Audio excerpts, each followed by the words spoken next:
নিউজিল্যান্ডে বাংলাদেশের মতো চাইলেই আমরা বাথরুমে কাপড় চোপড় ধুতে পারি না, কারণ এই দেশের বাথরুমগুলা ছোট পরিসরের হয়ে থাকে।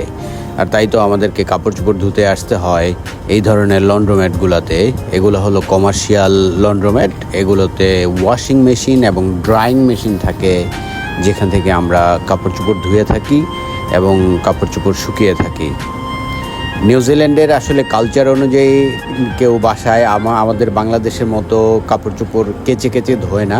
এখানে মেশিনে এরকমভাবে ধোয়া হয়। এগুলো কমার্শিয়াল মেশিন, এগুলোতে কাপড় চোপড় ধোয়া হয়। ধোয়ার শেষে পাশেই ড্রাইং মেশিন আছে। ওই ড্রাইং মেশিনগুলোতে কাপড় চোপড় ড্রাই করা হয় এবং পারফেক্টলি ড্রাইয়ের পরে কাপড় চোপড়গুলো ডেলিভারি দেওয়া হয়। এখানে দেখেন যে প্রত্যেকটা কাপড়ের বাস্কেটের সাথেই নামের একটা ডকেট থাকে। এখানে নাম এবং মোবাইল নাম্বার থাকে, কে কী সার্ভিস নিতে চাচ্ছে সবই দেওয়া থাকে। এগুলো হচ্ছে ড্রায়ার।